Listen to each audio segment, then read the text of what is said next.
बच्चों सदा खुश रहो। मैं हूँ सुशीला शर्मा। मेरे इस रीतम अध्ययन चैनल में आपका हार्दिक स्वागत है। बच्चों, मैंने आपके लिए 7वीं कक्षा का संस्कृत विषय का सभी पाठों का हिंदी अनुवाद और प्रश्नों के उत्तर तैयार किए हैं। तो आज हम करेंगे हिंदी अनुवाद पाठ 9 अहम अपि विद्यालयम गमिष्यामि का। इसका अर्थ है मैं भी स्कूल जाऊंगी। और इस पाठ के प्रश्न उत्तर इस वीडियो के डिस्क्रिप्शन में दिए हुए लिंक पर जाकर आप देख सकते हैं। तो चलिए शुरू करते हैं पाठ का हिंदी अनुवाद। बच्चों, इस पाठ में एक गरीब लड़की की कहानी है जो स्कूल जाना चाहती है, पर घर की गरीब परिस्थितियों के कारण यह लड़की स्कूल नहीं जा पा रही है। तो चलिए अब हम इस पाठ को पढ़कर समझते हैं कि यह लड़की किन कारणों से स्कूल नहीं जा पा रही है। मालिनी प्रतिवेशिनीं प्रति गिरिजे मम पुत्रः मातुल गृहं प्रति प्रस्थितः काचित् अन्यां कामपि महिला कार्यार्थम जानासि तर्हि प्रेषय। मालिनी अपनी पड़ोसन से कहती है, हे गिरिजा, मेरा बेटा मामा के घर की ओर गया है। यदि तुम किसी भी काम वाली को जानती हो तो मेरे पास भेज देना। मालिनी की यह बात सुनकर अब गिरिजा कहती है, गिरिजा आम सखी अद्य प्रातः एव मम सहायिका स्वसुतायाः कृते कर्मार्थम पृच्छति स्म। गिरिजा कहती है, हाँ सखी, आज सुबह ही मेरी मदद करने वाली अपनी बेटी के लिए काम के बारे में पूछ रही थी। श्वः प्रातः एव तया सह वार्तां करिष्यामि। मैं कल सुबह ही उसके साथ बात करूंगी।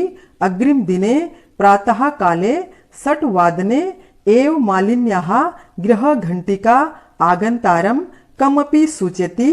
अगले दिन सुबह 6 बजे ही मालिनी के घर की घंटी कोई आया है सूचित करती है। मालिनी द्वारमुद्घाटयति पश्यति यत् गिरिजायाः सेविकया दर्शनया सह एका 8 वर्ष देशीय बालिका तिष्ठति। मालिनी दरवाजा खोलती है और देखती है कि गिरिजा की सेविका दर्शना के साथ एक लगभग 8 वर्ष की लड़की खड़ी है। दरवाजे पर मालिनी को देखकर अब दर्शना कहती है, दर्शना महोदये भवती कार्यार्थम गिरिजा महोदयां पृच्छति स्म। कृपया मम सुताये अवसरं प्रदाय अनुगृह्णातु भवती। दर्शना कहती है, हे महोदया, आपने कार्य करने के लिए गिरिजा महोदया को पूछा था। कृपया मेरी बेटी को यह अवसर प्रदान करने की कृपा करें। दर्शना की बात सुनकर अब मालिनी कहती है, मालिनी परमेशा तू अल्प वयस्का प्रतीयते।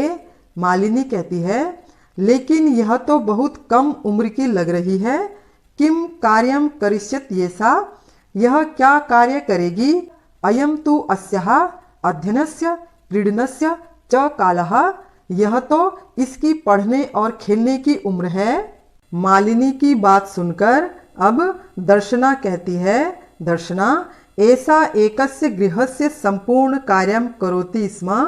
दर्शना कहती है, यह एक घर का पूरा काम करती थी। सह परिवारः अधुना विदेशं प्रति प्रस्थितः, वह परिवार अब विदेश की ओर चला गया है। कार्याभावे अहमे तस्य कार्यमेवान्वेष्यामि स्म, कार्य न होने के कारण मैं इसके लिए कार्य ढूंढ रही थी। येन भवत्स दृशानाम कार्यम प्रचलित, जिससे आप जैसों का कार्य चलता रहे। अस्मत् सदृशानाम गृह संचालनाय च धनस्य व्यवस्था भवेत, और हमारे जैसों का घर चलाने के लिए धन की व्यवस्था हो जाए। दर्शना की बात सुनकर अब मालिनी कहती है, मालिनी परमे तत्तु सर्वथा अनुचितम। मालिनी कहती है, किंतु यह तो सब प्रकार से अनुचित है। किम न जानासि यत शिक्षा तु सर्वेषां बालकानां सर्वासां बालिकानां च मौलिकः अधिकारः। क्या तुम नहीं जानती हो कि शिक्षा तो सभी बालकों और सभी बालिकाओं का मौलिक अधिकार है। मालिनी की बात सुनकर अब दर्शना कहती है, दर्शना महोदये अस्मत् सदृशानां तु मौलिकः अधिकारः केवलं स्वदरपूर्तिरेव अस्ति। दर्शना कहती है, हे महोदया, हम जैसों का तो मौलिक अधिकार केवल पेट को ही भरना है। एतस्य व्यवस्थाये एव अहम सर्वस्मिन् दिने 5-6 गृहाणां कार्यं करोमि। इसकी व्यवस्था के लिए ही मैं पूरे दिन 5-6 घरों में कार्य करती हूँ। मम रुग्णः पतिः तु किंचित अपि कार्यं न करोति। मेरा बीमार पति तो कुछ भी कार्य नहीं करता है। अतः अहम मम पुत्री च मिलित्वा परिवारस्य भरण पोषणं कुर्वः। इसलिए मैं और मेरी बेटी मिलकर परिवार का भरण पोषण करते हैं। अस्मिन् महार्घता काले मूलभूतावश्यकतानां कृते एव धनम पर्याप्त न भवति। इस महंगाई के समय में जीवन की जरूरी आवश्यकताओं के लिए ही धन पूरा नहीं हो पाता। तर्हि कथम विद्यालय शुल्कम गणवेशम पुस्तकान्यादीनि क्रेतुम धन मानेस्यामि। तो कैसे स्कूल की फीस और स्कूल की ड्रेस, कपड़े व किताबें खरीदने के लिए पैसे कहाँ से लाऊंगी। दर्शना की बात सुनकर अब मालिनी कहती है, मालिनी अहो अज्ञानम भवत्याः। मालिनी कहती है, अरे तुम तो बिल्कुल अज्ञानी हो। किम न जानासि यत नवोत्तर 2009 तमे वर्षे सर्वकारेण सर्वेषां बालकानां सर्वासां बालानां कृते शिक्षायाः मौलिक अधिकारस्य घोषणा कृता। क्या तुम नहीं जानती हो कि 2009 में सरकार ने सभी बालकों और सभी बालिकाओं के लिए शिक्षा के मौलिक अधिकार की घोषणा की। यदनुसारम 6 वर्षेभ्य आरभ्य 14 वर्ष पर्यंतम सर्वे बालाः समीपस्थम सर्वकार्यम विद्यालयम प्राप्य। जिसके अनुसार 6 वर्ष से लेकर 14 वर्ष तक के सभी बच्चे पास के स्कूल में पहुंचकर न केवलम निशुल्कम शिक्षामेव प्राप्स्यन्ति, न केवल निशुल्क शिक्षा ही प्राप्त करेंगे, अपितु निशुल्कम गणवेशम पुस्तकानि पुस्तकस्यूत पादत्राणम मध्याह्न भोजनम छात्रवृत्तिम इत्यादिकम सर्वमेव प्राप्स्यन्ति। बल्कि निशुल्क ड्रेस, कपड़े, किताबें, किताबों का बैग, जूते, दोपहर का भोजन, छात्रवृत्ति अर्थात छात्रों के लिए पैसे इत्यादि ये सब कुछ प्राप्त करेंगे। मालिनी की बात सुनकर अब दर्शना कहती है, दर्शना अप्येवम आश्चर्येण मालिनी पश्यति। दर्शना कहती है, अरे ऐसा भी है। आश्चर्यचकित होकर मालिनी की ओर देखती है। दर्शना की बात सुनकर अब मालिनी कहती है, मालिनी आम वस्तुतः एवमेव। मालिनी कहती है, हाँ ऐसा ही है। मालिनी की बात सुनकर अब दर्शना कहती है, दर्शना कृतार्थतां प्रकटयन्ती अनुगृहीतास्मि महोदये एतत् बोधनाय। दर्शना आभार प्रकट करती हुई कहती है, हे महोदया, मैं अब सब कुछ जान चुकी हूँ। यह सब बताने के लिए मैं आपका धन्यवाद करती हूँ। अहम अद्य वास्याः प्रवेशम समीपस्थे विद्यालये कारयिष्यामि।